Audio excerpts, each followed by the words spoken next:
Mute कर दी। अगर आपको कोई बात कहनी है तो आप मुझे मैसेज कर देना, ठीक है? तो मैं उसको देखता हूँ, वरना फिर हम इसको जो है क्लास को, ये जनरल क्लास है ना, तो फिर डिस्टर्बेंस बहुत ज़्यादा होती है। तो इसलिए मैं सबको म्यूट कर देता हूँ, जनरल क्लास।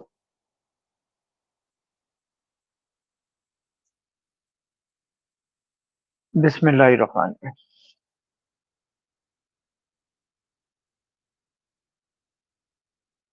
अच्छा, हम बात कर रहे थे एरेज की, और हमने कहा था कि arrays is a data structure that is used to store several elements of same data type.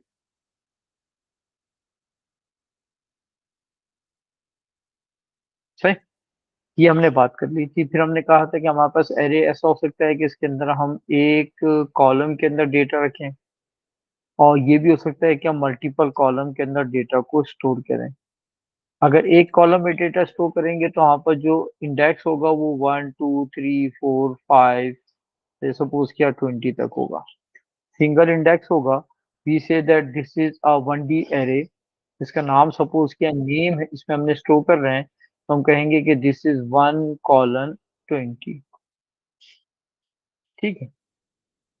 फिर हमारे पास एक ऐसा एरे भी हो सकता है जिसमें हम मल्टीपल कॉलम के अंदर डेटा को स्टोर कर रहे हैं। If we are storing data in multiple columns, तो it will be known as 2D array. Suppose हमारे पास मार्क्स स्टोर कर रहे हैं हम स्टूडेंट्स के, तो अब स्टूडेंट्स के मार्क्स स्टोर कर रहे हैं in a way that there are multiple students, and multiple students are appearing in multiple test. जैसे हमने कह दिया कि टेस्ट 1 के मार्क्स हम स्टोर कर रहे हैं, टेस्ट 2 के मार्क्स स्टोर कर रहे हैं, और टेस्ट 3 के मार्क्स स्टोर कर रहे हैं। तो हमारे पास 1 2 3 4 से लेके 20 स्टूडेंट्स हैं, और 1 2 3 टेस्ट। तो we have 3 test and 20 students. तो हमने इसको multiple rows and multiple column के अंदर स्टोर किया है। तो हम ये कहते हैं कि यहाँ पर एक इंडेक्स हम यूज कर रहे हैं फॉर द रोज, तो और यहाँ पर हम दो इंडिसेस यूज कर रहे हैं, one for column and other one for rows. तो as we have multiple two indices, one for column and one for rows, तो हम कहेंगे कि ये एक 2D एरे, एक ऐसा एरे जिसके अंदर we are storing data in one column and there is only one index. तो इसको हम कहते हैं कि ये है 1D एरे। सही। And if you want to store data about multiple students in multiple columns, तो इसको हम कहेंगे कि ये क्या है भी हमारा 2D एरे। कौन है जरा देखिए।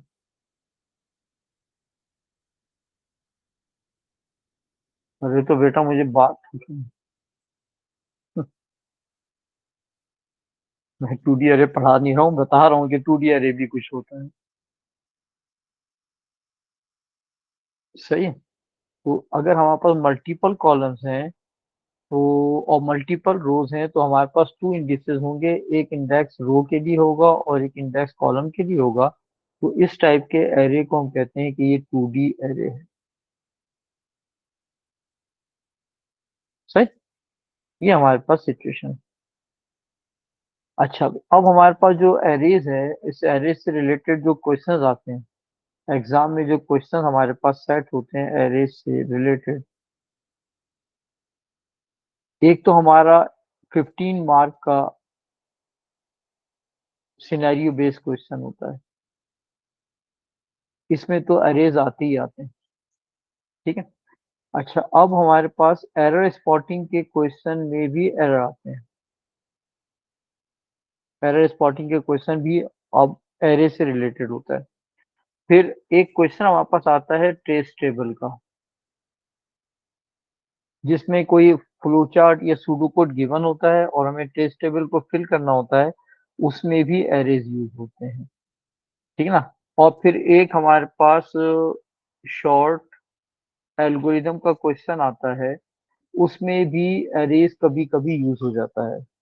यानी एरेज ये नहीं है कि सिर्फ 15 मार्क के क्वेश्चन के अंदर ही के लिए ही हमें एरे पढ़ना है। एरे स्पॉटिंग का क्वेश्चन है, उसमें भी एरे आता है। ट्रेस टेबल के क्वेश्चन है, भले वो सूडो कोड हो या फ्लो चार्ट हो, दोनों टाइप के क्वेश्चन आते हैं हमारे पास। फ्लो चार्ट भी आता है जिसका देखकर आपको ट्रेस टेबल फिल करना होता है, और सूडो कोड भी आता है जिसको देखकर आपको ट्रेस टेबल को फिल करना होता है। इन दोनों क्वेश्चंस के अंदर भी हम एरे यूज करते हैं, और शॉर्ट एल्गोरिथम के क्वेश्चंस के अंदर भी हम एरे यूज करते हैं। ठीक है भाई। अब एरे से रिलेटेड जो भी क्वेश्चन है, उसके अंदर एक तो हमें आना चाहिए कि एरे को डिक्लेयर कैसे करते हैं,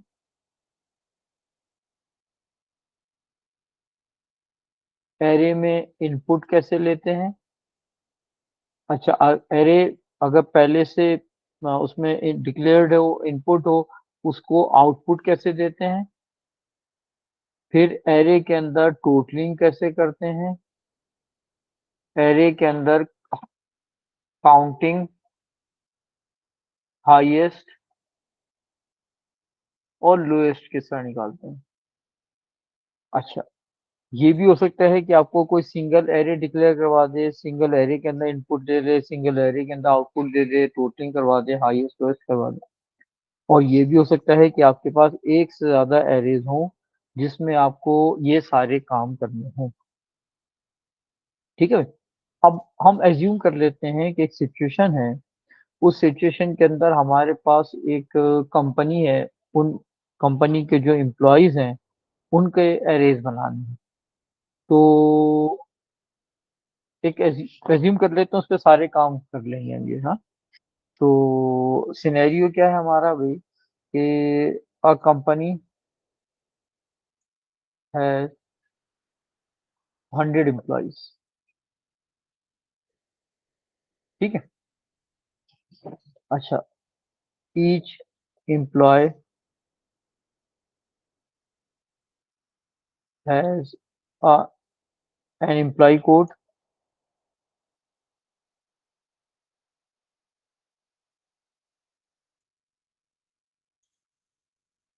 सही।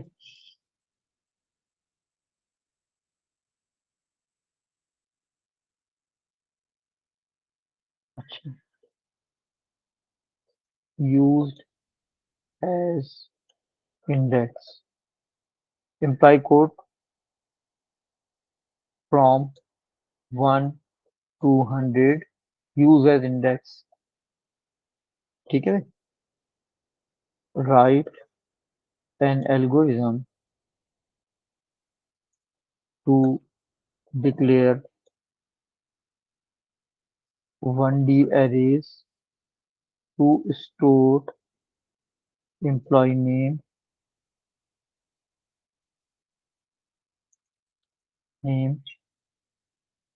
अच्छा, अभी हमारे क्वेश्चन का ए पार्ट ले लेते हैं। Write an algorithm to declare 1D arrays to store employee names, days work for a month, wages and daily wages and pay of month। सही। अब पहले पार्ट के अंदर हमसे क्या कह रहे हैं कि आप एक कंपनी में 100 एम्प्लॉयज हैं, और एम्प्लॉय का जो कोड है वो बेसिकली उनका इंडेक्स है।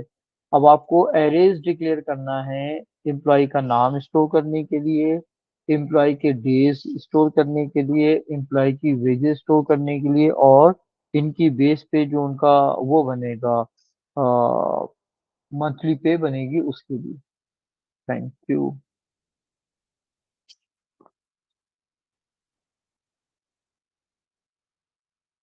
सही है। तुमने कहा डिक्लेयर ईएमपी में एरे कितने एम्प्लॉयज हैं, 1 से लेके 100 ऑफ, और एम्प्लॉय की जो डेटा टाइप होगी वो नाम की स्ट्रिंग। ठीक है। डिक्लेयर बेस, ये भी एरे होगा। इसके अंदर भी 100 एम्प्लॉय के डेज स्टोर करेंगे, अटेंडेंस है बेसिकली ऑफ रियल, क्योंकि हो सकता है कोई एम्प्लॉय जो है हाफ डे काम किया उसने। डिक्लेयर वेजेस, ये भी एरे होगा।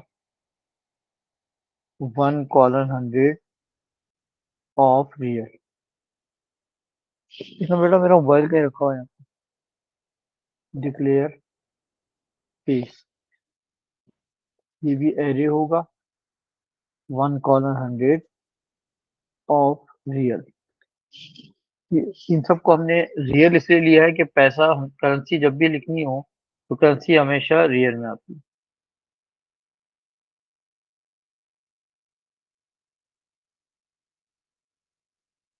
ठीक बेटा, ये हो गया। तो देखें, आपको जो डिक्लेयर करने के लिए बोला था, एम्प्लॉय नेम के लिए हमने डिक्लेयर कर दिया, डेज के लिए डिक्लेयर कर दिया, वेजेस के लिए डिक्लेयर कर दिया और पे के लिए डिक्लेयर कर दिया। तो ये मेथड है एरेज को डिक्लेयर करने का। अच्छा, अब सपोज किया कि आपसे कहते हैं write an algorithm to input and store data in the arrays, to store employee name,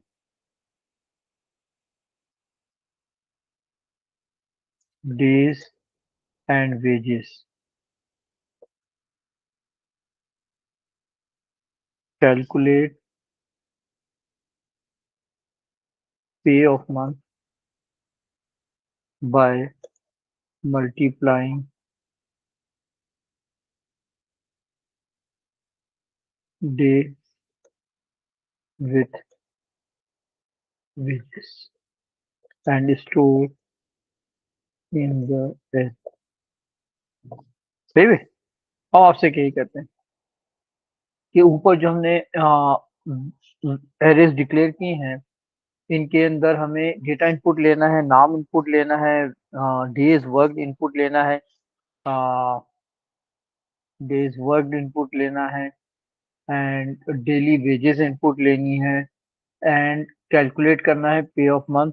ये किस तरह होगा, ये डेज वर्क और वेजेस को मल्टीप्लाई करने पर आएगा। ठीक है भाई, ये काम करना है आपको। तो यहाँ पर इनपुट भी हो रहा है और कैलकुलेशन भी हो रही है।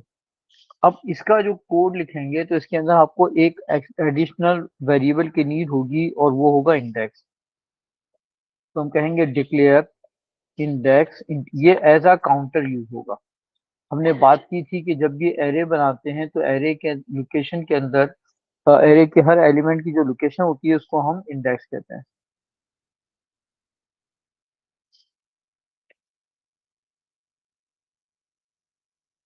तो अब हम शुरू करते हैं भी। हम कहते हैं फॉर इंडेक्स इक्वल्स 1 to 100। हम इनपुट लेते हैं emp नेम, और ये एक एरे है। जो भी एरे होगा वो एक दफा डिक्लेयर करते हो तो अपने साइज के साथ आएगा। ये एरे का साइज है।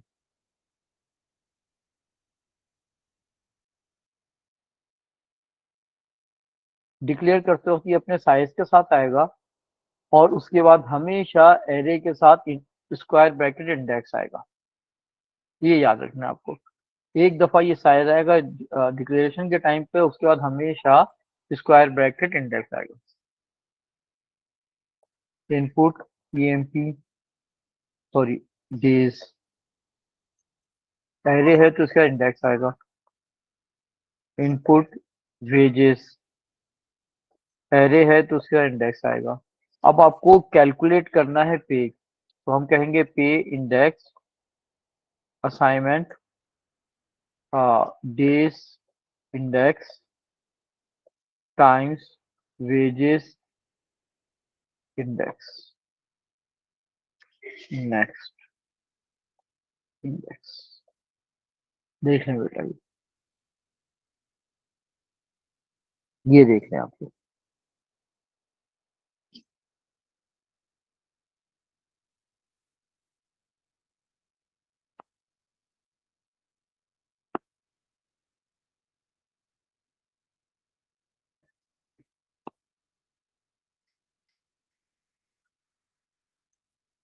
अच्छा भाई, अब सी पार्ट है।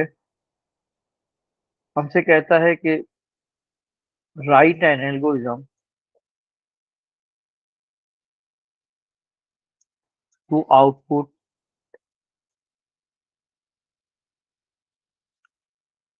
Data have been stored in the arrays emp name, days, wages and pay। ठीक। अब आपको एरे बनाना है इनके। आप सॉरी, आपको आउटपुट देना है। तो आउटपुट देने के हम क्या कहेंगे? For index equals 1 to 100 output emp name index, comma, आप चाहें तो एक लाइन में कर दें, days index, comma, wages index, comma, पे इंडेक्स, नेक्स्ट इंडेक्स। देख लें भाई।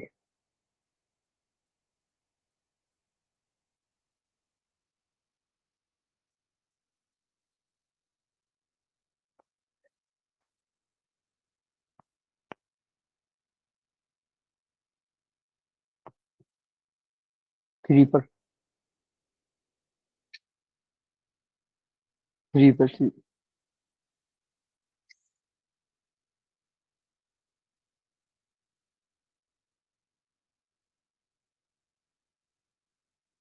सही बेटा, ये हो गया हमारे पास।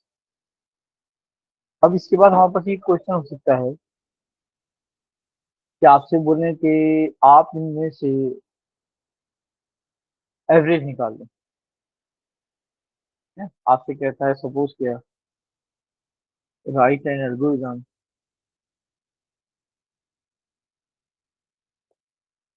To calculate average pay of all employees.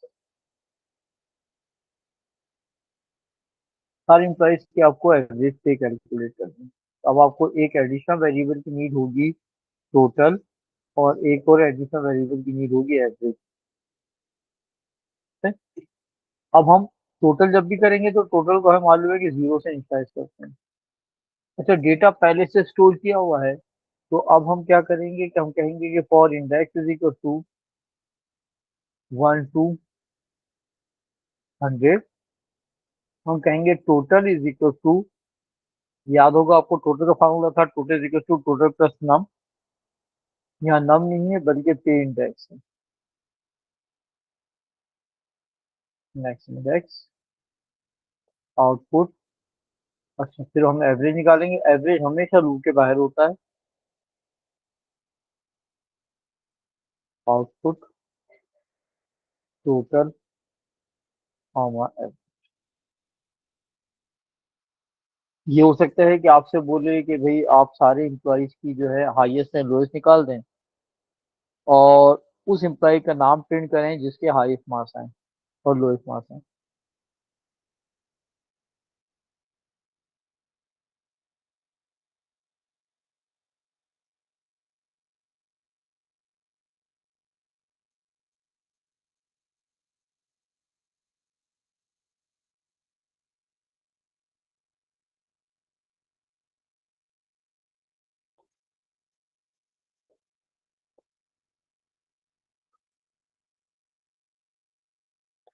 तो हाईएस्ट एंड लोएस्ट पे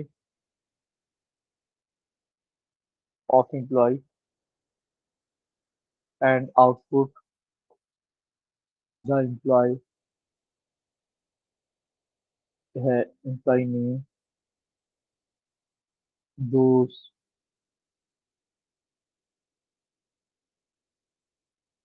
has highest pay and lowest पे।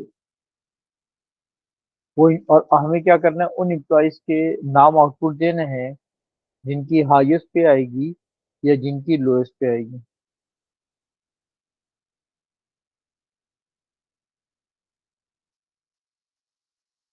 राइट। तो अब ये काम करना है। अब यहाँ पर आपके पास हाईएस्ट एंड लोएस्ट के दो अलग से वेरिएबल आ जाएंगे। तो हम करते हैं declare highest comma lowest here. अब इनको हम हमें मालूम है कि हम काउंटिंग टोटलिंग हाईएस्ट लोएस्ट को हम क्या करते हैं कि हम जो है वो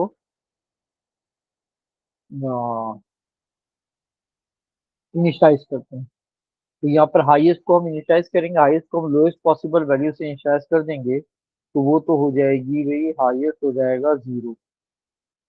लोएस्ट को हम हाईएस्ट पॉसिबल वे से इनिशियलाइज करते हैं, तो हमने कर दिया 9999। या हम ये भी कर सकते हैं कि पहली जो एम्प्लॉय की पे है उसको हम हाईएस्ट और लोएस्ट कर दें, तो पे वन को हम हाईएस्ट कर दें और पे वन को लोएस्ट भी कर दें।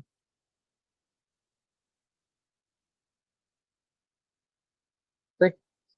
अब हम लूप चलाते हैं, हम कहते हैं फॉर इंडेक्स इक्वल्स 1 2। अब पहले का तो हमने कर दिया, 2 से स्टार्ट करेंगे, 2 सही है ना। हमने 2 से क्यों स्टार्ट किया कि पहले हमने हाईएस्ट और लोएस्ट पे वन उसमें जाके रख दिया। अब हम कहेंगे कि इफ पे index is greater than highest, then highest is equals to pay index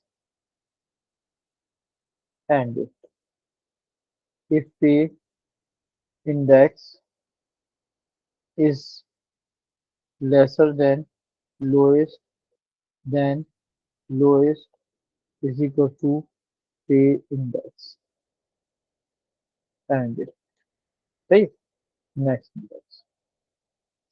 अब आम एल्गोरिथम जो हम बनाते थे उसमें ये डिफरेंस आ रहा है कि इससे पहले हमने हाईएस्ट लोएस्ट टोटल काउंटिंग के जितने एल्गोरिथम बनाए थे, तो हम लूप के अंदर इनपुट भी ले रहे थे।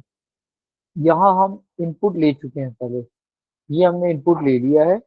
अब हमें खाली क्या करना है, इनको आउटपुट देना है या इनका टोटल निकालना है, एवरेज निकालना है या हाईएस्ट से लोएस्ट निकालना है। अब ये हो सकता है कि हमारे पास दो एक से ज्यादा एम्प्लॉयज ऐसे हो जिनकी हाईएस्ट पे आई है, तो हम क्या करते हैं, हम लिखते हैं कि आउटपुट हाईएस्ट पे, चाहे तो आउटपुट के साथ ऑफ द मंथ हाईएस्ट,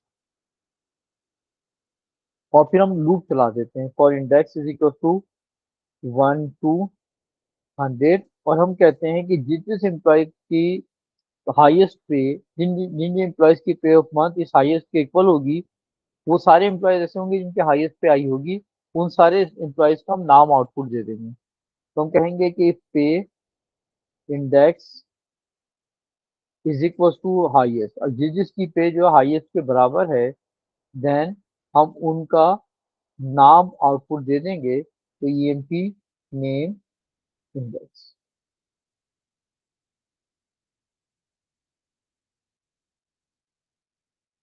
देखिए, हमने कहा कि वो सारे एम्प्लॉयज जिनकी पे हाईएस्ट पे के इक्वल है, उन सारे एम्प्लॉयज का नाम आउटपुट दे दें।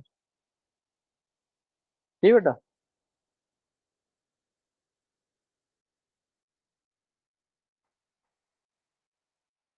यही लॉजिक चलाएंगे हम लोएस्ट के लिए।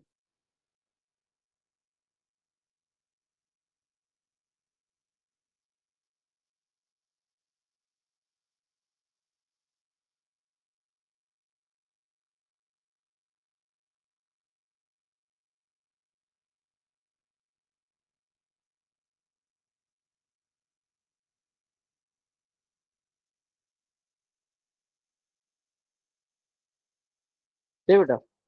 तो अब सपोज कि आपसे कहते हैं कि उन सारे एम्प्लॉयज को काउंट करें जिनकी अटेंडेंस 30 डेज है, और बताएं कितने एम्प्लॉयज हैं जिनकी अटेंडेंस 30 डेज, जिन जो 30 के 30 डेज आए हैं। तो count employees with full attendance.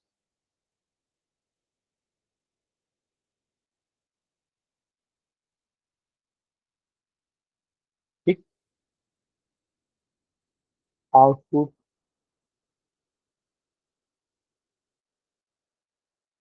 Number of employees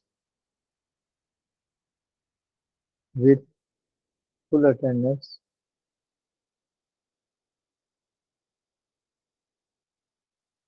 with their name.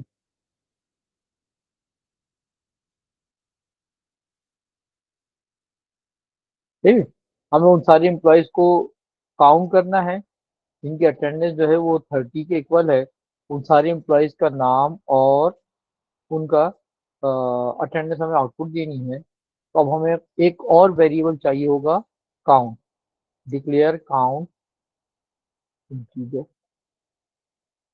Count को हमेशा हम 0 से इनिशियलाइज करते हैं। For index is equal to 1 to 100 if days index is equal to 30। अगर डेज इंडेक्स 30 के इक्वल हो गया तो हम क्या करेंगे, हम कहेंगे काउंट इक्वल्स काउंट +1, और इसके साथ ही साथ हम इनका नाम भी आउटपुट दे देंगे। Output pmt name index comma attend days and next count next index. Output total number of employees with full attendance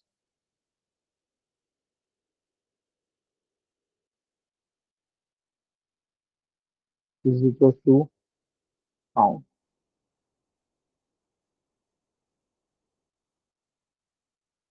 count employees with full attendance 30 days engineering employees. Output the number employees with full attendance with their name. तो हमने ये कर दिया। अब इस type के question आते हैं, इससे मिलते जुलते, थोड़ा सा इससे मुश्किल हो सकते हैं, इससे आसान हो सकते हैं, लेकिन यही सारे क्वेश्चन हैं जो कि आपके एरेज के अंदर आते हैं। ठीक है। एरेज के अंदर एक क्वेश्चन आता है कि आपको एरेज को डिक्लेयर करना है, ये हमने डिक्लेयर किया है।